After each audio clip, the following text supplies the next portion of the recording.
Estimados colegas, de nuevo vuelvo a intentar terminar el tema este, que es bien complicado y que voy a intentar hoy, que me han tocado un poco la boca los dentistas, a ver si con la voz puedo forzarla un poquito para que se oiga mejor, porque me he dado cuenta que los vídeos no se oyen suficientemente claros.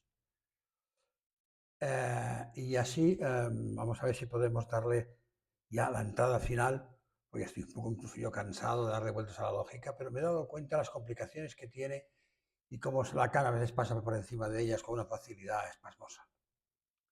Lo primero que quería explicaros, una cosa que no he explicado nunca y que no veo todavía muy bien cómo utilizarla, que es el concepto intuicionista de conjunto habitado. Como un conjunto vacío se define por aquel que no, negación, tiene ningún elemento, un conjunto no vacío es una doble negación. Conclusión, no se asegura que sea verdadero. Es decir, no se asegura que no tenga ningún elemento, que sea vacío. Entonces, los intuicionistas crearon el concepto de conjunto habitado. En vez de empezar a definir por negación, lo empezaron a definir por afirmación, que es como hay que hacer las cosas. Exactamente igual que Lacan se da cuenta de que lo de un concisius, el inconsciente, una negación, sirve para cualquier cosa. Y por eso intenta el seminario 24. Entonces, un conjunto habitado es aquel que tiene al menos un elemento. Un conjunto no habitado es vacío. Es más segura la definición. Con lo cual sustituyen el vacío por el habitado. Habitado es el que tiene al menos uno y el no habitado, el que no tiene ninguno, porque solo tiene una negación. No habitado, no tiene, que es el vacío. Y me diréis, ¿y todo esto para qué importa? Pues porque en el objeto A, Lacan lo saca de la doble negación que no hace afirmación, donde los intuicionistas dicen que hay no un tercer valor de verdad, pero sí algo que no saben qué es. Lacan va a colocar el objeto A, eso Vaporó lo hace muy bien, en la lógica primera que establece, con el parámetro A, y después nos coloca ahí el objeto. La doble negación, el intento de ir a buscar de nuevo la cosa perdida, lo que se encuentra es un objeto. Un hallazgo de objeto que no es exactamente el objeto de la cosa perdida, porque la cosa está perdida, eso decía al principio Lacan. En nuestro caso, vamos a aplicar este concepto de tenerlo presente para los casos masculino, o varón y hembra, o varón y fémina, mejor dicho. A veces se me impone la nomenclatura lacaniana, yo utilizo varón y hembra para el goce. Cuando las mujeres dicen no hay hombres, lo que están diciendo es no encuentro un conjunto de hombres habitado. Y Lacan llamaba el al menos uno, lo muisen, encontrar al menos uno. O sea, que esté habitado, no simplemente que te digan que no es vacío. Y eso en la clínica es muy importante. En otro tipo de clínica, clínica de varones, hay varones que se presentan en la consulta y no se han identificado como varones, tal como Lacan lo propone en el escrito del tiempo lógico. Cuando dice al final, me apresuro a identificarme como varón antes de que los otros, adelantándoseme en el tiempo, porque yo me retraso, se reconozcan entre ellos como hombres. Es la lógica masculina, la lógica de los varones.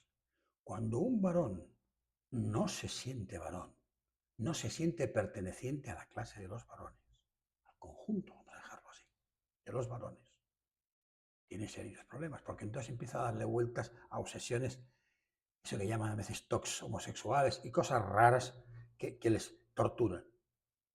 cuando a veces funcionan perfectamente como hombres. Y simplemente cualquier característica que puedan tener que les parezca que también la tienen las mujeres, ya los feminiza. Bueno, es un horror. Esa identificación en los varones es a un conjunto. Y la pregunta que queda en el aire es, ¿está habitado?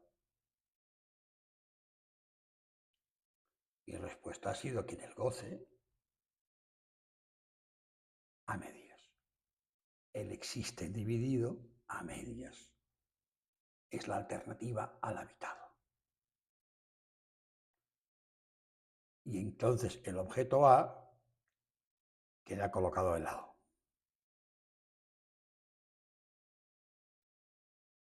Existir como varón no es lo mismo que existir como fémina. A la hora de las existencias, no ya no de goce, sino existencias de identificación simbólica, sí que nos va a poder servir la idea de que la universal no existe. No quiere decir que el conjunto esté vacío, es que no hay conjunto. Mientras que el él universal sí que existe, pero está vacío. Y entonces cada hombre tiene que hacer una operación para ver si considera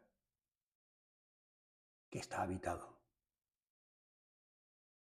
Pero hay que ver cómo. También tendrá que ser una identificación a rasgo y habrá que verlo. Y está habitado, en la teoría lacaniana, en la teoría de Freud, vía castración. Lo dejo aquí porque esto es bastante más complicado.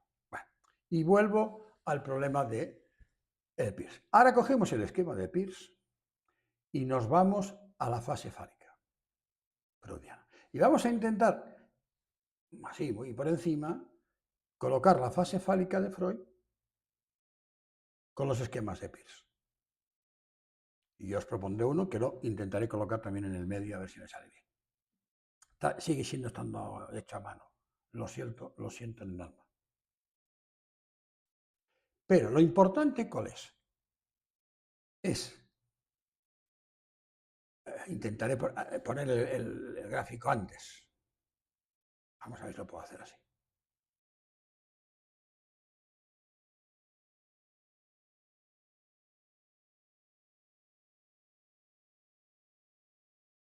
Bueno, ya tenemos el esquema.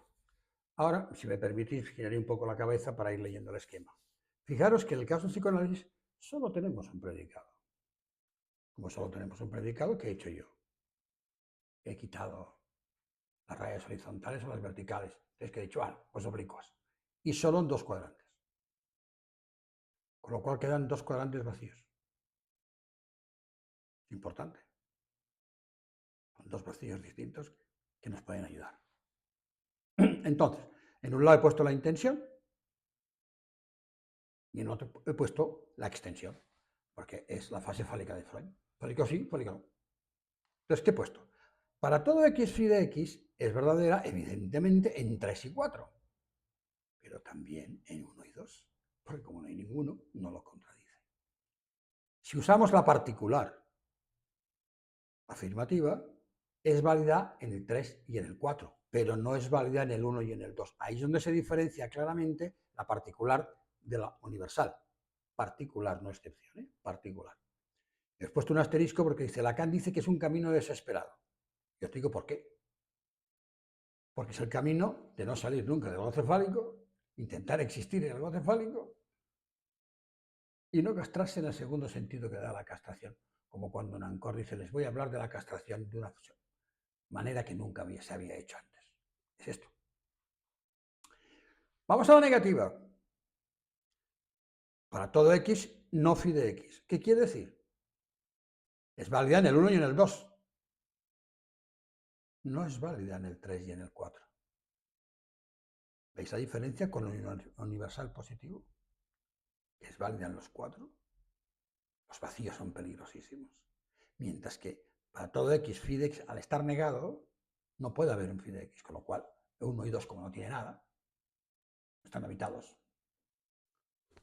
pues coinciden. Pero intersecta con el 1 y el 2 con la universal positiva, no solo con el 2. La cuarta es la negativa, que es la que Lacan utiliza como excepción, la fórmula que utiliza como excepción, y que es un lío. Aquí ahora veréis el lío. Existe X que no phi de X, no es válido en ninguno. ¿Va bien? ¿Por qué? Porque o está vacío, la existencia, aquí veis la diferencia, la existencia exige que no se sea vacío. Si existe. Y es falsa. Entonces Lacan ahí, ¿qué hizo? Tomó esa como aquella que va en contra del todo. Sí, pero no. Y es la que yo que he dicho. Pues Lacan la toma como punto de partida para la excepción y es aquí donde yo he propuesto que quede como vacía, falsa. Y en el libro veréis que la utilizo para hablar de los que creen en un padre real, es decir, es el padre real freudiano, del que nos tenemos que sacar de encima en la doctrina, y he propuesto existe X que no phi de X, pero curvada. Porque ese no está en el cuadrante de Peirce, sale fuera, como veremos en el esquema siguiente.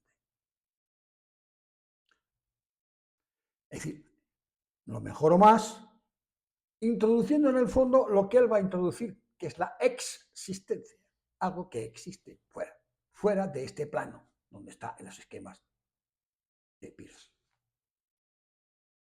más allá de la extensión clásica. Y además habrá que ir eliminando el universo del discurso, lo cual no es nada fácil porque hay que hacerlo un poco como Lacan lo hizo en la lógica del fantasma, pero entonces solamente era negar el inconsciente o negar el ello, y aquí es más complicado. Pues entonces vamos a pasar a este esquema nuevo.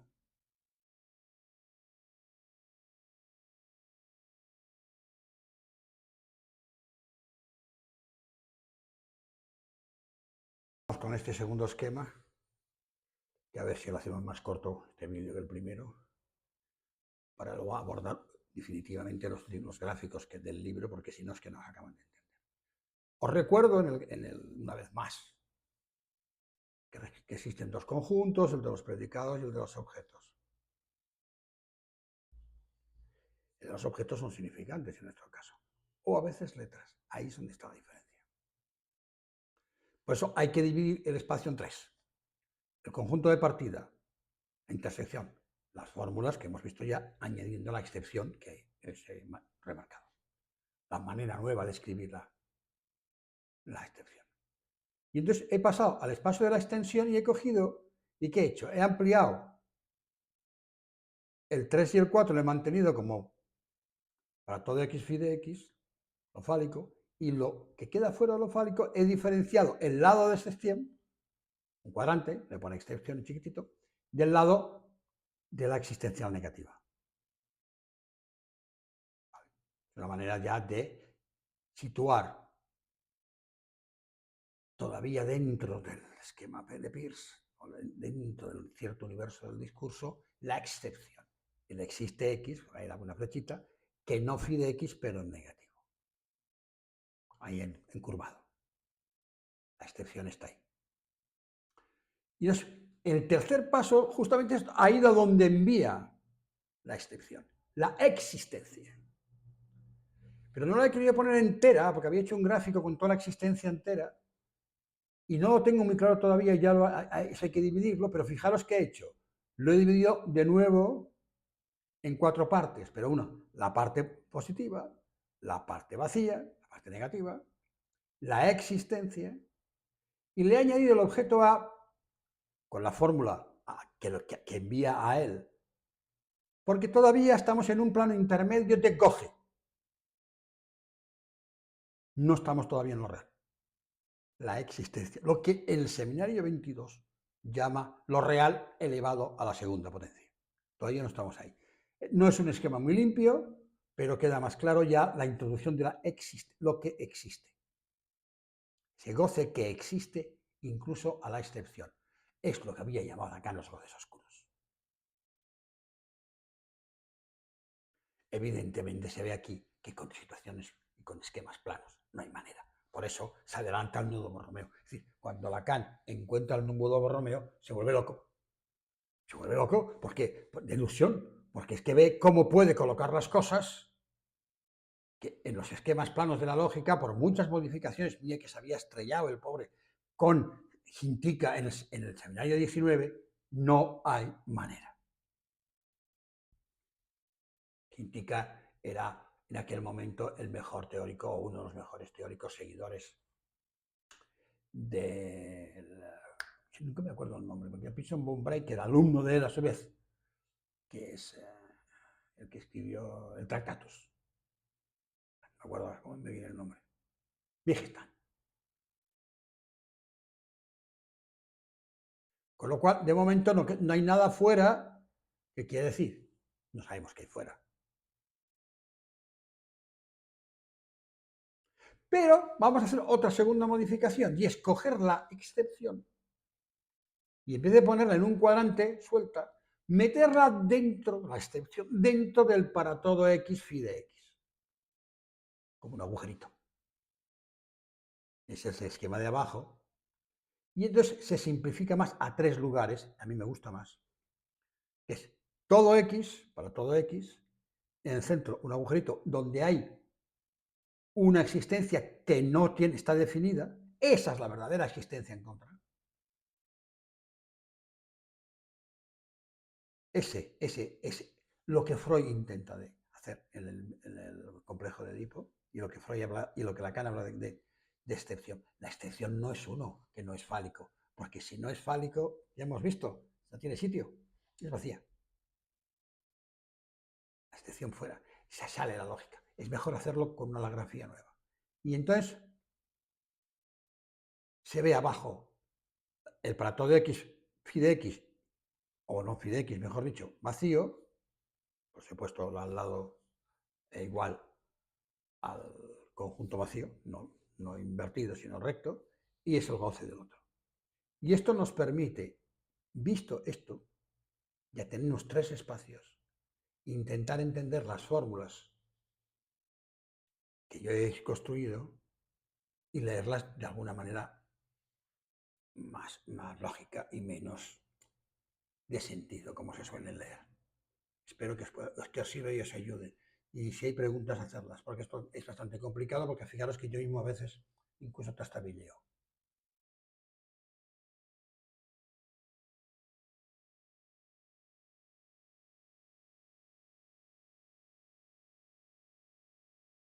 Poneros un tercer esquema de lo que os indicaba antes, ya intentando quitar el universo del discurso. Fijaros que lo que he hecho es una lúnula como la que hace Lacan en la lógica del fantasma, pero he hecho tres espacios, ya no cuatro. Cojo los tres espacios del esquema anterior y coloco el todo fálico, no he puesto la excepción en el centro, la he vuelto a poner en un lado. El todo no fálico y la excepción. Y entonces la excepción es una fórmula, existe x que no phi de x torcido, es la ida y va ¿a dónde? A un tercer espacio. Otra manera de ver el tercer espacio que es la sustancia gozante, lo que Lacan llamaba la sustancia gozante. ¿Está hecha de qué? De letras objeto. Pues pongo A, A2, A3, A4, pero que se intersectan entre ellas. Ese es el espacio del goce de donde sacamos el objeto del goce, que en topología lo he explicado mucho mejor. Vale. Entonces, visto así, lo he puesto de esta manera porque el todo fálico se puede escribir de las dos maneras, que es la misma. Para todo x phi de x y no existe x que no phi de x, es la misma fórmula. Entonces, ahí Lacan hace un juego diciendo son dos todos, no son dos todos, es un solo todo. Esto no nos diferencia un lado del otro. Y las dos soluciones que van a aparecer y que yo he propuesto, las he adelantado ahí.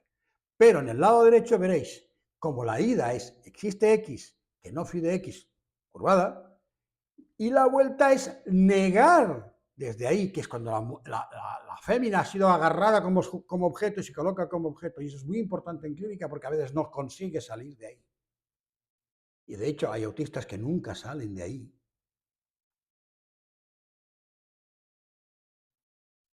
Ser el objeto del otro. Pero ser el objeto del otro de cualquier manera.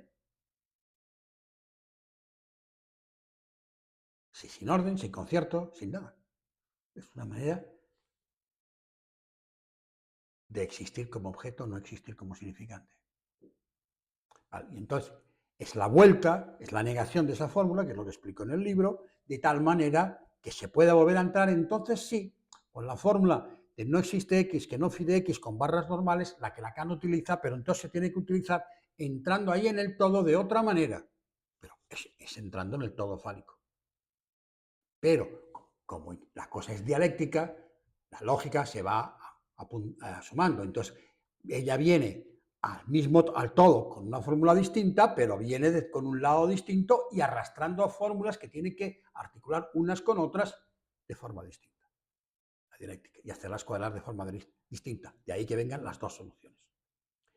Y entonces la solución, en este caso, ¿cuál es? No todo.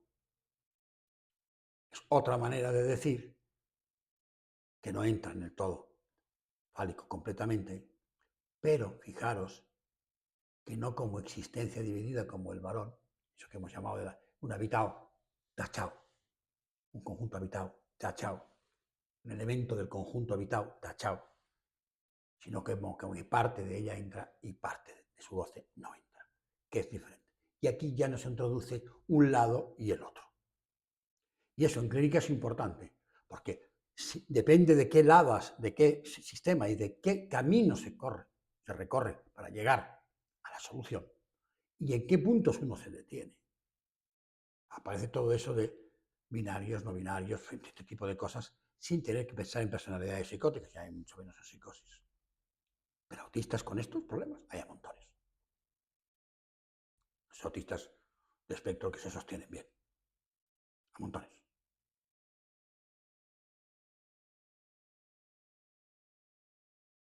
La pregunta es, con estos, en esa clínica, ¿es con la función fálica con la que hacen este paso de objeto o no? Y yo tengo una tesis, que os lo voy a decir ahora y que la tengo que confirmar. Pero a mí me parece que en según qué casos de autistas muy serenos y muy organizados, o sobre todo mujeres, el problema no es el falo simbólico, es el falo imaginario, que es el que permite, porque el falo imaginario es el que permite que el objeto incorporal, porque el objeto A tiene que ser incorporal, eso ya lo decía Freud, tiene que sacarse del cuerpo, porque ahí es autoerótico, y tenemos todos los trabajos que Lacan recupera de Winnicott, si tiene que ser incorporal, tiene que estar en el cuerpo del otro, y para eso tiene que ser a veces falicizado. Si no es falicizado, a veces, pero imaginariamente. Y yo tengo la sensación de que muchos problemas de los autismos vienen por una falla del falo imaginario. Pero esto es a confirmar. Y ya os dejo con el vídeo terminado.